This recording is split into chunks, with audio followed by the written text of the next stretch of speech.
Namaste, Shalom, Salam, Satnam, everybody. This is Mother Sophia.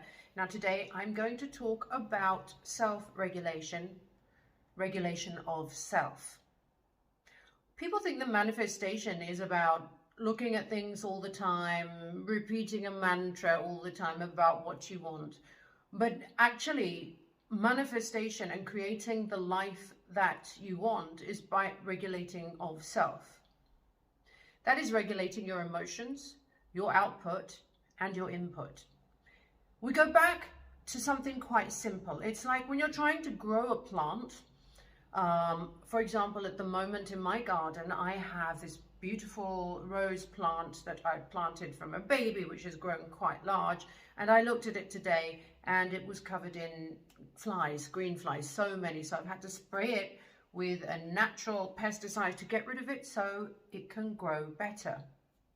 So I could have left it to do what it wants to do and say, okay, this is nature, let nature or destiny or karma take control of this. Or I could regulate my output to regulate what this is going to do. Does that make sense? Because a lot of people will say to me, what about karma? What about destiny? There is a karma that we have, like if you do something bad to something bad, something bad to something good, there is a karma for sure that will come and bite you on the bottom at some point in life. But you can control the environment around you by regulating yourself. Regulation comes from your diet, from the music you eat. Music you eat. I say you eat music because anything that you eat becomes you. So if your diet is full of music that has got negativity in it or sad love songs, for sure you're going to be manifesting that in your life. So when you're listening to the positive songs or eating the positive songs, that is going to be a part of your output. The other thing is you can create the field around you by how you respond to it. So some people say to me, yes, but what do I do, for example, when I'm at work and I've got this negative energy coming to me? Well, the way that you can manifest what you want in that space is by regulating what your output is towards this other person. So if something negative is coming towards you, you have a choice to react negatively and create more negativity, or react in a way that is either going to neutralize or bring up the vibration of the situation. It's at least on your side. So what I find is that when your behavior becomes like the other person, you both come into a weak position. Nobody is strong in this position. And strength always comes in creating some sort of positive vibration, true vibration.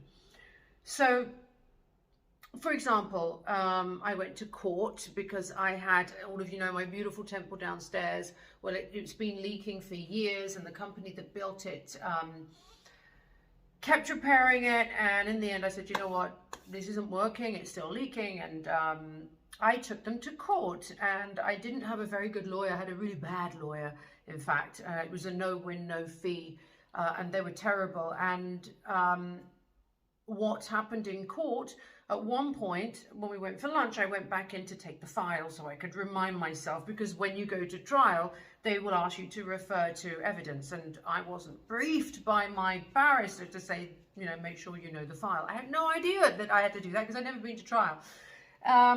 And the first half, before midday, it was very clear to me that I had to refer to the file, because I kept saying, well, the evidence is here, and the barrister said, where? And I'm like, I don't know. So, and then I wanted to go back in 15 minutes before we started up again. And then their barrister came to me and said, what are you doing? I said, I'm going to get my file. And he said, you're not allowed to get your file. It's against the rules. And then half an hour later, the judge's assistant came up and said, I just heard that you are allowed. So, but then my time had gone and I had no time to go back in. So I could be angry with this guy and be really angry at him when he was firing questions at me. But I did something else. I took control of the situation. When he asked me a question, and I couldn't find it. I just said, you're going to have to give me 3 minutes, perhaps 5. I'm going to look for it. I suddenly took control of the situation and slowly, was looking through the file, like, there's the evidence. So he was trying to be nasty to me and put me, oh my God, panic state, because it's a terrifying thing going to court and representing yourself like that, with no support from anyone. And I took my time. So all of a sudden, I became in control of the situation. I could have got angry. I could have gone into fear and gone, oh no, I haven't had time to look in this. But I chose to take control and my output to be in control. I'm in control of this. There's no law against me taking 5 minutes. You get the gist of what I'm trying to say. So I had another situation where a member of my family, my physical family, who probably aren't my real soul family, was, we were in a place together, and some of you know my history. I'm not very close to my family because they're very strict Muslims, sometimes a bit fundamental, and have an issue with me dressing like this, being an actress, singing, wearing a bikini, whatever. They have lots of issues with me, which I'm not actually harming them, but I'm harming their so-called ideas of what their religion is supposed to be, which is all wrong. That's another story. So there were questions. We were all talking, as you do. She didn't look at me once, and at one point I took a picture of my mum and she said, oh, she's going to put that on social media. And again, referring to me whilst I was there. And as I was leaving, I said, look, I'm going to go now. I said, you haven't spoken to me once. And she said, I don't know who you are. And I said, there it is. See, I'm going to leave happy because you looked me in the eye and spoke to me. Take care. Just completely, I was in power. I didn't drop to her level of being vindictive and nasty and full of all this hatred that she had inside and this negative energy, which she was directing to me, but it wasn't mine, it belonged to her, so I let her keep it. So by doing this, you free up energy around you. Obviously, you have the option to ignore these people completely and sing and dance yourself away from them. But this is when you self-regulate what's coming out of you and what's going in, then you are in control of the situation, which is an absolutely wonderful thing. And please do not underestimate the power of the TV shows you watch, because they will influence your behavior, your dreams, and in your dreams, you're actually manifesting other timelines. We don't just exist in this timeline. This is a level of existence. There are other higher levels of existence, and we're creating these through our conscious and subconscious when we're allowing other things to penetrate into our field of energy and allowing that to then come out. So self-regulation of your dreams as well, by the things that you are surrounded by, the things that you listen to. And if you look at the world right now, there is a lot of, in the world in general, you look at children are fighting, there's bullying, we're tackling all of these issues, but these children are being fed on diets of war games. Like if you look at their computer games, there's war games. Kids are running around with guns, like bang, bang, bang. It's like, we're manifesting, and you know, we've got to regulate that amongst the young children.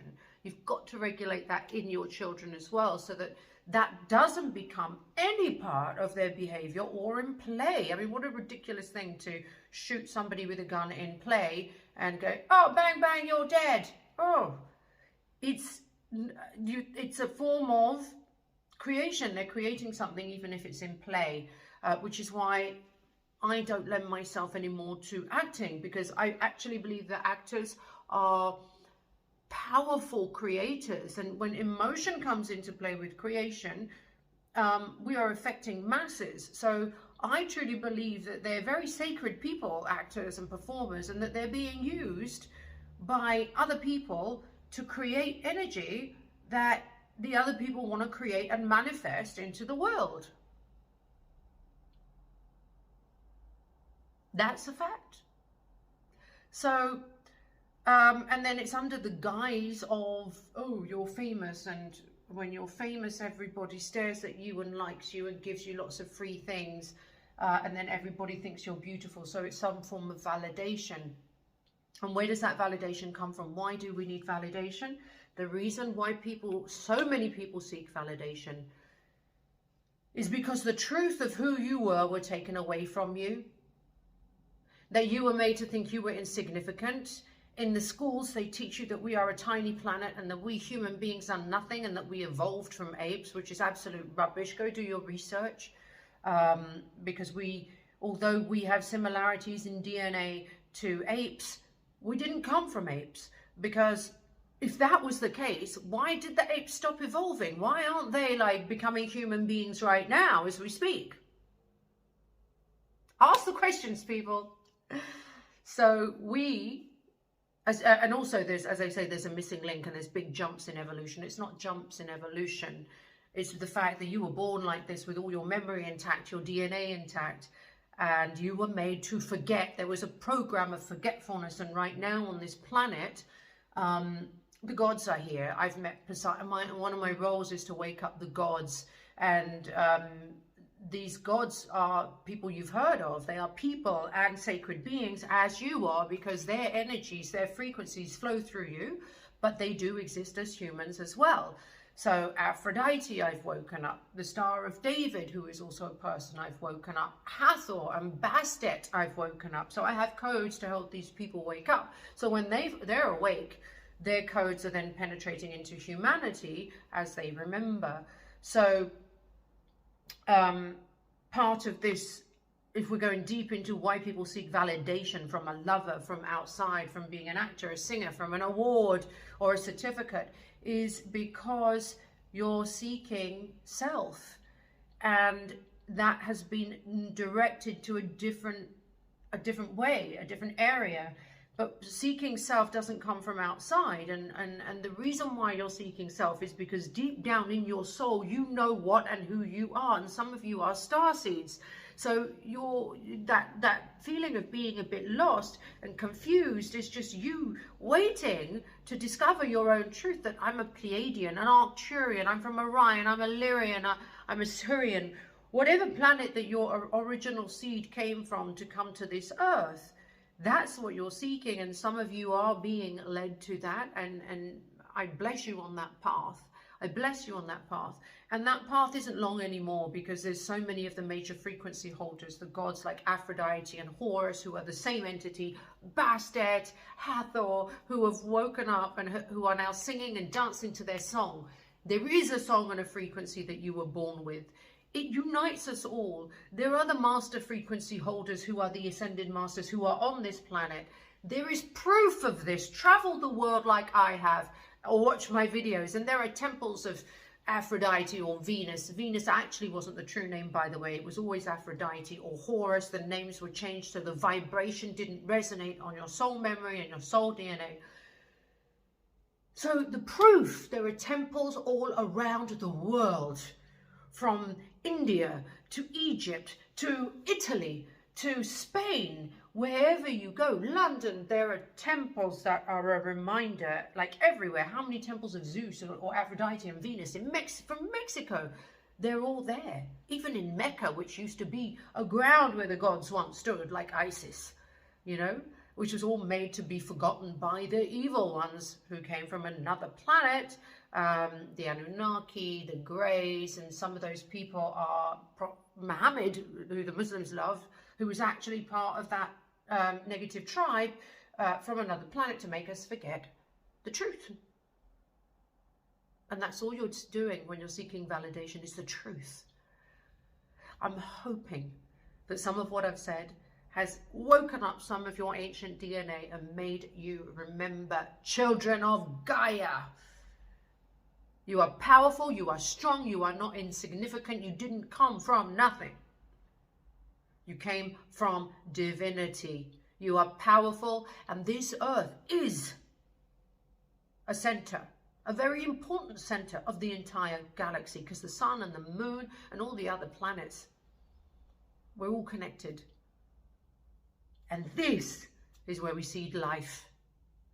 And life is so important. Don't ever forget that. When you watch these movies, always someone is being killed, someone is being murdered. There's, you know, you see it around you all the time. As I said, kids playing with guns. Life is cheap, that's what they're telling you, but it's not. The gift of life is divine, it is God. Never forget who you are. I love you. Namaste, Shalom, Salam, Sat Nam.